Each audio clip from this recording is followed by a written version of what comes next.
Viewers, বেলে মাছের ঝুরি। তো বেলে মাছটাকে তো আমরা সবাই পছন্দ করি। এটা নরম মাছ, এটা দেশীয় মাছ। তো এই নরম মাছটা যখন আরও নরম হয়ে যায়, মানে অনেক সময় দেখা যায় একটু পচে যায়, তখন অবশ্যই এই মাছের ঝুরিটা আমরা অনেকেই করে থাকি। এই মাছটা ফেলে দেই না। আর যেহেতু এই মাছটা আমি এই রান্নাটা শিখেছি রাজশাহীর এক ভাবির কাছ থেকে, তার কাছ থেকে আমার শিখা। তো আমি আগে অনেকবার রান্না করেছি, খুবই মজাদার আর খুবই সহজ। তো আজকে আমি তোমাদেরকে রান্না করে দেখাবো এই বেলে মাছের ঝুরি তরকারিটা। তো চলো দেখি আমরা কিভাবে রান্না করি, আর খুবই সহজভাবে রান্না করে নিব, যেন যে কেউই এই রান্নাটা করে নিতে পারো। আর এই ধরনের একটি তরকারি দিয়ে নিমিষে 1 প্লেট ভাত খাওয়া যাবে, এটা মানে আমি গ্যারান্টি দিয়ে বলতে পারি। তো চলো দেখি কিভাবে রান্না করি। বিসমিল্লাহির রহমানির রহিম। আসসালামু আলাইকুম ভিউয়ার্স, আমি মাকসুদ আক্তার নিপা লাইফস্টাইল চ্যানেলে তোমাদেরকে স্বাগতম জানাচ্ছি। তো ভিউয়ার্স, আজকে আমি একটি খুবই সহজ রেসিপি নিয়ে এসেছি তোমাদের মাঝে, শেয়ার করব রেসিপিটি হচ্ছে বেলে মাছের ঝুরা। তো বেলে মাছের ঝুরার জন্য সর্বপ্রথম তো আমার বেলে মাছের দরকার। তো বেলে মাছটাকে আমি সেদ্ধ বসিয়ে দিয়েছি, ভালোভাবে কেটে ধুয়ে এখানে আমি লবণ আর পানি দিয়ে আর হলুদ দিয়ে মাছটাকে সেদ্ধ করে নিচ্ছি। তো মাছটা সম্পূর্ণ সেদ্ধ হয়ে নিক, তারপর আমি দেখিয়ে দিব যে আর কি কি উপকরণ লাগবে আর কিভাবে এই বেলে মাছের ঝুরা তরকারিটা খুব সহজভাবে রান্না করে নেওয়া যায়। তো ভিউয়ার্স, মাছটাকে সিদ্ধ হোক, তারপরে মাছটা সিদ্ধ হওয়ার পর ফিরে আসছি। ভিউয়ার্স, বেলে মাছটা তো আমি ভালোভাবে সিদ্ধ করে নিয়েছি। তো সিদ্ধ করার পরে আমি কাঁটাটা বেছে নিলাম, কাঁটাগুলো সব ফেলে দিয়েছি। তো এখন আমি মাছটা রান্না করে নিব, বেলে মাছের ঝুরাটা। তো বেলে মাছের ঝুরাটা রান্না করার জন্য আমার যেহেতু বেলে মাছ তো আমার হয়ে গেছে রেডি, যা করার আমি করে নিয়েছি, সিদ্ধ করে কাঁটাগুলো বেছে নিয়েছি।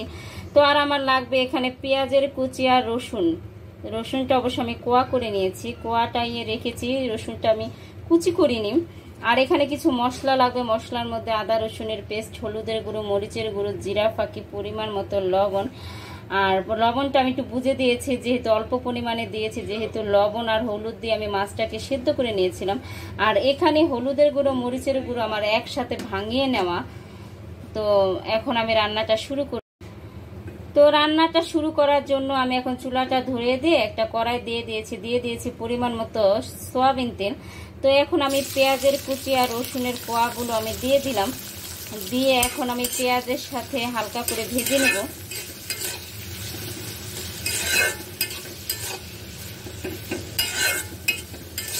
আর এখানে তেলের পরিমাণটা অবশ্যই একটু বেশি দিতে হয়।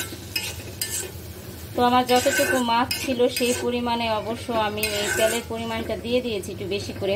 তো আস্তে আস্তে আমি পেঁয়াজটাকে হালকা বাদামি করে ভেজে নিচ্ছি। পেঁয়াজটাকে তো আমি হালকা বাদামি করে ভেজে নিয়েছি, সাথে রসুনটাকেও। তো আমি কি অল্প পরিমাণে পানি দিয়ে দিই।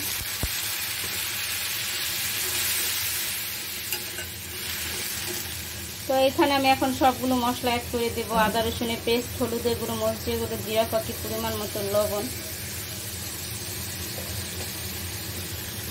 এখন পেঁয়াজের সাথে মশলাটাকে আমি ভালোভাবে কষিয়ে নিব। আমি ভালোভাবে কষাবো, বারবার পানি দিয়ে কষাবো। আর মানে কষানো হলে বোঝা যাবে যে এটা ভালোভাবে কষানো হয়েছে, কারণ দেখা যাবে তাহলে তেলটা ভেসে উঠবে।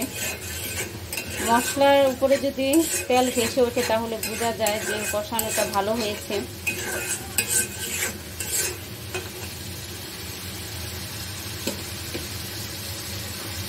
তো পরিমাণ মতো পানি দিয়ে দিচ্ছি। এখন আমি আস্তে আস্তে কষিয়ে নিচ্ছি মশলাটাকে। আর মশলাটাকে যত কষাবে ততই মশলার গায়ে অবশ্য গন্ধ বলবে না, তরকারিটা খেতে ভালো লাগবে। ভিউয়ার্স, মশলাটা তো আমার ভালোভাবে কষানো হয়ে গেছে, যে তেলটা উপরে ভেসে উঠেছে। তো এখন আমি এখানে বেলে মাছগুলো দিয়ে দিব।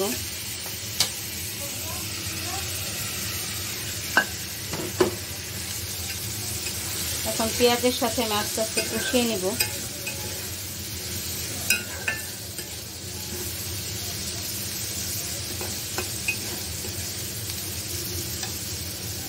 আর দিয়ে দেবো এখানে অল্প পরিমাণে পানি। আমি এই তরকারিটায় বেশি পানি ইউজ করব না, এই অল্প এতটুকু পানি ইউজ করব, যেহেতু মাছটাও নরম মাছ আর আগে থেকে সেদ্ধ করা আছে। এখন আস্তে আস্তে চুলাটা কমিয়ে দিয়ে আমি পেঁয়াজের সাথে মশলার সাথে মাছটাকে ভালোভাবে রান্না করে নেব। ভিউয়ার্স, আমি তো অল্প একটু পানি দিয়ে মাছটাকে রান্না করে নিয়েছি। তো মাঝে অবশ্য আমি 5টা কাঁচামরিচ দিয়ে দিয়েছিলাম, আর এখন ধনিয়া পাতা দিয়ে দিলাম। তো একটু নেড়ে চেড়ে নেব, ধনিয়া পাতাটা যেন একটু আদা সিদ্ধ হলেই হয়ে যাবে তরকারিটা আমার।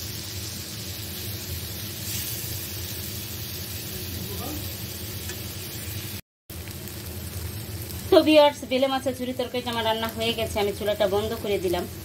তো আজ এখান থেকে বিদায় নিচ্ছি। আমার কথায় ভাষায় কাজে কোনো ভুল হলে অবশ্যই তোমরা ক্ষমাসুলভ দৃষ্টিতে দেখবে।